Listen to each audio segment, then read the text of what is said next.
Hello friends, welcome to Mining Mirror and welcome to this video. In this video, we are going to discuss about an innovative approach to the Mines Rule 1955 examination perspective. In the last two videos, we had discussed about the chapter number 4B, Workmen's Inspector and Safety Committee. But in this video, we are going to discuss chapter number 5, Health and Sanitation Provisions, which follows the section 19 and 20 of the Mines Act 1952. In this chapter, we are going to discuss the drinking water, latrines and urinal provisions, standards, sanitations, etc. So friends, if you are new in my channel, please subscribe my channel, and if you want to contact me, you can WhatsApp me on this number. I will definitely reply you. Friends, please like my Facebook page, that is Mining Mirror, and that will be very motivating for me. So what's the idea behind this approach? The idea is we will convert the rules and sub-rules into some question, and then we will discuss it with the answer so that we can easily memorize it and we can use it in our professional lives as well as in our examination. So this is very easy. So let's get started. We will start this video with the rule number 30, that is quantity of drinking water. Question number 1. How much quantity of drinking water to be provided in a mine or part thereof? So the question is how much amount of drinking water is needed to a person when he is working inside a mine. अगर कोई आदमी जब काम करता है उसको कितना amount of drinking water चाहिए, तो answer will be 2 litres for every person employed at one time. Answer क्या है कि 2 लीटर पर पर्सन होता है जो भी काम करता है. ओके.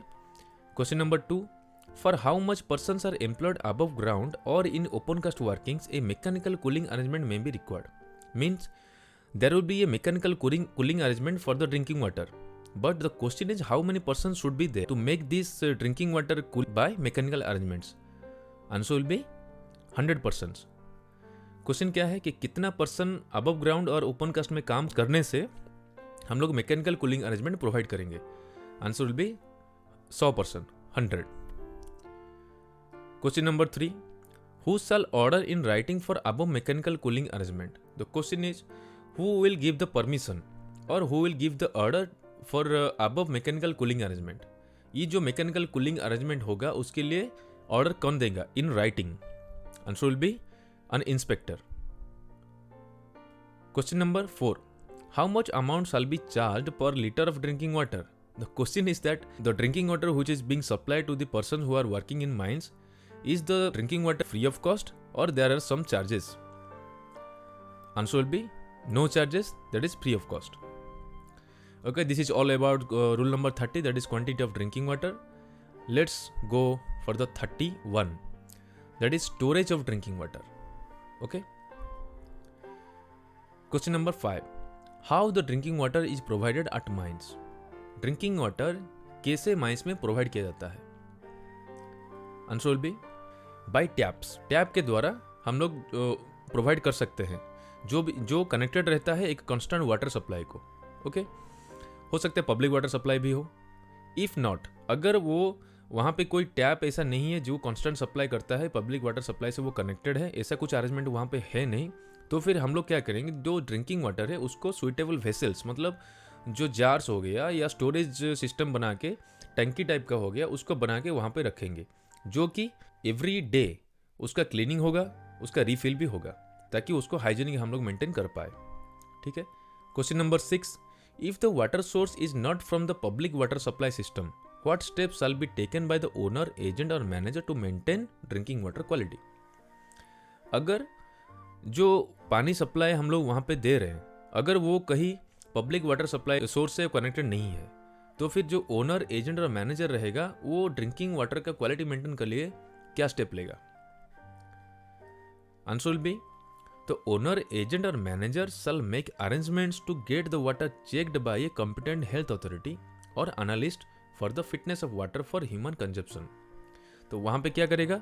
तो owner, agent or manager shall make some arrangements to get the water that what we are providing or what we are supplying as a drinking water to the persons working in the mines to be checked by a competent health authority और a analyst to check the fitness of the water for human consumption. एक person जो consumption करेगा water उसके लिए fit है कि नहीं, वो एक हेल्थ अथॉरिटी उसको चेक करेगा.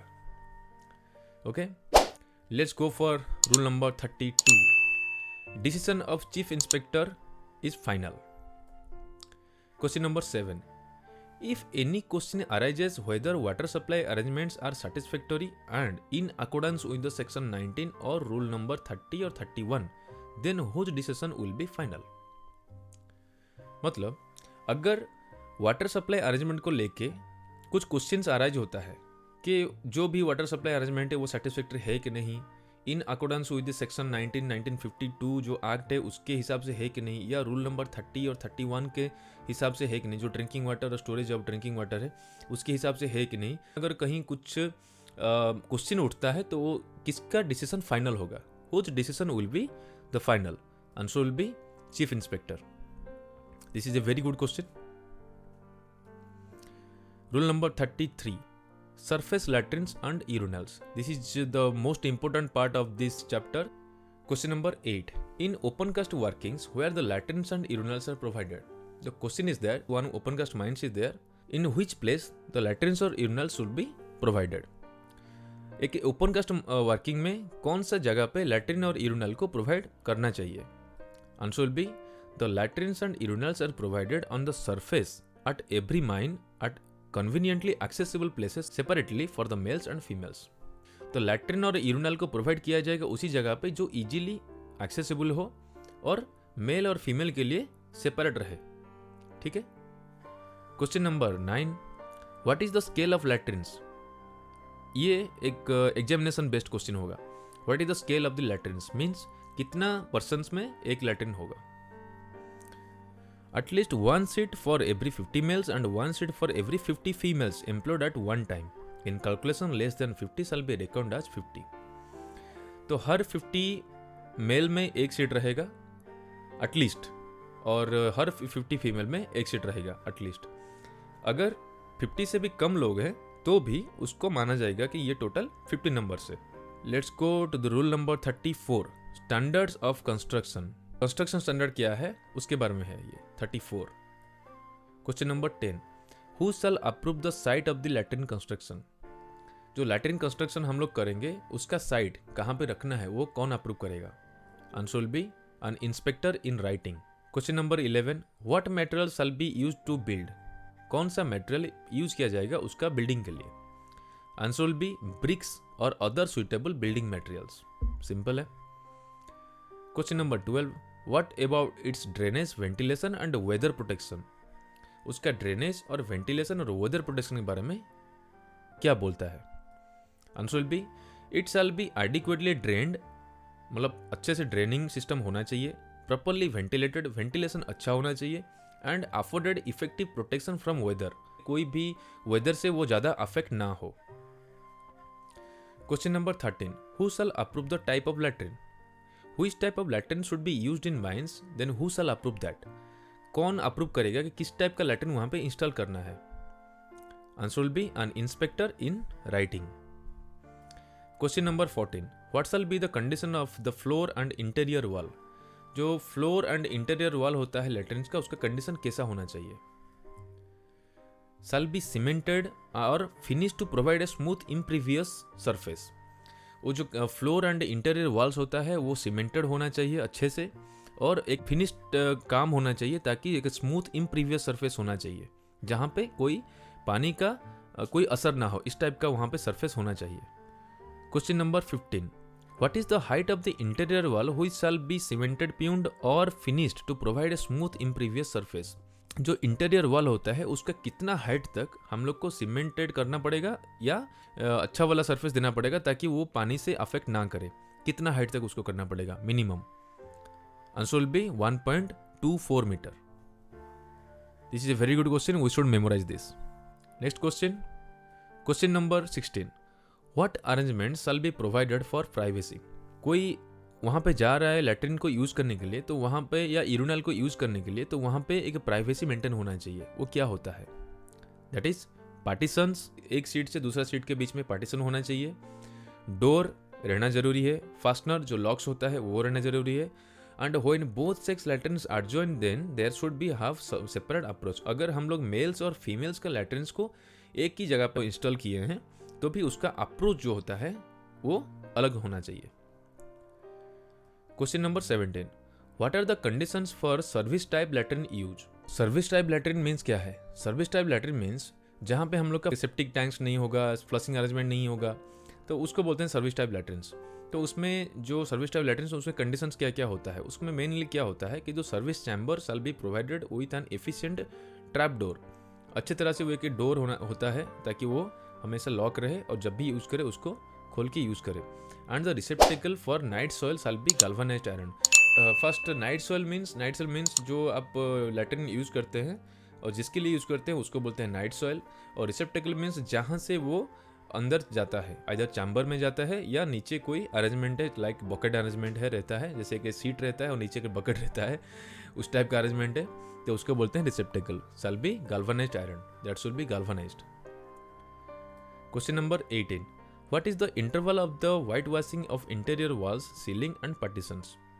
तो व्हाट इज द इंटरवल? तो व्हाइट वॉश हम लोग को तो करना ही पड़ता है इंटीरियर वॉल्स और सीलिंग और पार्टीशंस का, but what is the interval? कितने दिन में एक बार होता है? Answer will be once at least every 4 months। Every 4 months में एक बार हम लोग को व्हाइट वॉश करना पड़ता है इंटीरियर, सीलिंग और पार्टीशंस, और उसके लिए एक रिकॉर्ड भी मेंटेन करना पड़ता है जो कि माइंस में ही रहता है। Question number 19, where white wash is not applicable and what is the process of its washing and its interval? अगर कहीं पे व्हाइट वॉश करना जरूरी नहीं समझा, जैसे लाइक आप टाइल्स लगा दिए हैं, then white wash is not required, then what shall be done? उस टाइम में क्या करना पड़ेगा? जो वॉल्स है, जो फ्लोर्स है, वो सब क्या है कि डिटर्जेंट या डिसइंफेक्टेंट से at least once in every 7 days में उसको साफ करना पड़ेगा। Rule number 35, sign boards to be displayed. तो साइन बोर्ड हम लोग क्या क्या यूज करेंगे? Question is what are the signs to be used for display of latrines and और urinals? If you have latrines और urinals in your minds, then what should be the signs to be displayed? Where both sexes are employed, जहाँ पे main और women काम करते हैं, तो वहाँ पे जो लैट्रिन्स होता है उसके बाहर में आपको साइन बोर्ड लगाना पड़ेगा।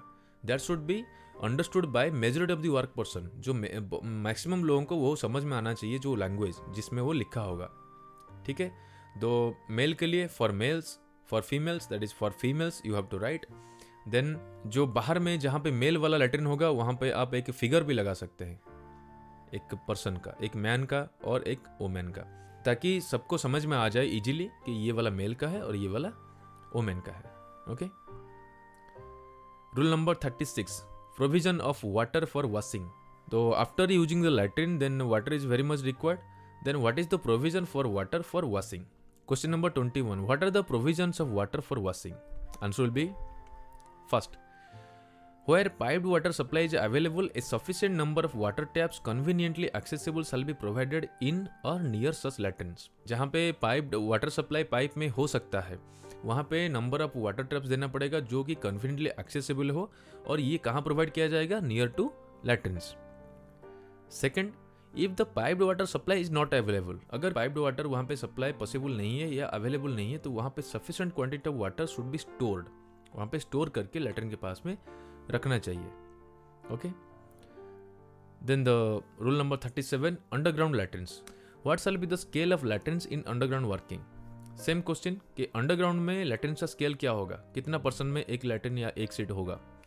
Answer will B, if any underground mines 50 or more persons are employed at one time, latrine shall be provided on a scale approved by an inspector। Underground mines में अगर 50 और मोर पर्सन्स आर काम कर रहे हैं एक ही बार में, तो वहाँ पे लैट्रिन का भी प्रोविजन होगा, लेकिन कितना लोगों में कितना लैट्रिन्स होगा वो डिपेंड करेगा अप्रूवल ऑफ द इंस्पेक्टर, ठीक है। Question number 23, where shall the latrines be provided in underground mines? Underground mines में कहाँ पे लैट्रिन्स प्रोवाइड किया जाएगा? What should be the location? Answer will be at convenient points near the working shafts and the entrance to the districts और sections of the mine. दो जगह है, एक है नियर टू वर्किंग शाफ्ट, जो working shaft है उसके पास में, या at the entrance to the districts और sections of the mines. Question number 24, who will approve the type of latrine to be used? Same question, कौन सा लैट्रिन यूज करना है वो कौन अप्रूव करेगा? Obviously by an inspector in writing. Rule number 38, sanitation. इसका जो हेल्दीनेस कैसे मेंटेन करना है, कैसे हम लोग को हाइजीनिक मेंटेन करना है, उसके बारे में है। तो what are the points of sanitation to be followed in mines?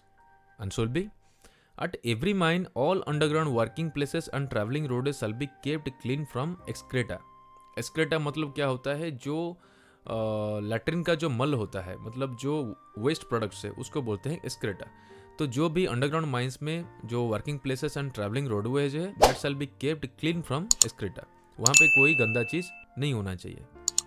Second, all latrines and urinals in और about a mine shall be kept in a clean and sanitary condition. अच्छा condition में वहाँ पे सारा लैट्रिन्स और urinals को रखना चाहिए ताकि वो यूजेबल हो. Question number 3, receptacles for night soil shall be cleaned and disinfected at least once in every day. That means every day the receptacles, that is the path of that latrine, should be cleaned and should be disinfected once in every day, at least once. तो जो भी latrines रहेगा उसको अच्छी तरह से हर दिन उसको डिसइंफेक्शन डाल के क्लीन करना जरूरी है.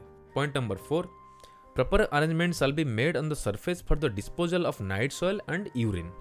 नाइट सॉइल मीन्स जो वेस्टेज है लैट्रिन्स का और यूरिनल का, उसको अच्छी तरह से डिस्पोज करने का अरेंजमेंट प्रॉपर होना चाहिए. Such arrangement shall comply with the requirements of any health authority और mines board within whose jurisdiction the mine is situated. वो अरेंजमेंट होगा जो हेल्थ अथॉरिटी रहता है या माइंस का जो बोर्ड रहता है उनके डायरेक्शन में ये वाला चीज होगा. तो rule number 39, the last rule of this video, obligation of work persons. That means तो वर्क पर्सन्स जो है उनका ओब्लिगेशंस मीन्स उनका जो कमिटमेंट है, उनका एक टाइप का प्रॉमिस है, क्या होना चाहिए. No person shall wantonly misuse और damage the latrines provided either on the surface और अंडरग्राउंड. कोई भी पर्सन कोई भी लैट्रिन्स और यूरिनल्स को कभी भी मिसयूज ना करे या उसको डैमेज ना करे. Second, no person shall pollute the underground working of a mine with excreta. कोई भी पर्सन अंडरग्राउंड वर्किंग को पोल्यूट नहीं करेगा यहाँ वहाँ कहीं भी गंदगी करके. They should follow some rules, they should follow some system so that every section or every part of the mine can be kept healthy and hygienic. All persons employed underground shall acquaint themselves with the sanitary arrangements provided from time to time in the section of the mine in which they have to work or pass. तो कोई भी person misuse नहीं करेगा, damage नहीं करेगा. कोई भी person underground working में इधर उधर कहीं गंदगी नहीं करेगा. और जो भी पर्सन्स अंडरग्राउंड में काम कर रहे हैं वो अपने आप को अक्वेंट कर ले जो भी सैनिटरी अरेंजमेंट्स वहाँ पे दिया जा रहा है. सो फ्रेंड्स, ये वीडियो में इतना. आई होप कि ये वीडियो आपको अच्छा लगा होगा. अगर ये वीडियो अच्छा लगा है तो friends please like and please share and please subscribe my channel. This videos will be very helpful for your examination point of view as well as in your professional careers throughout your life. Thank you. See you in another video with another rule. See you.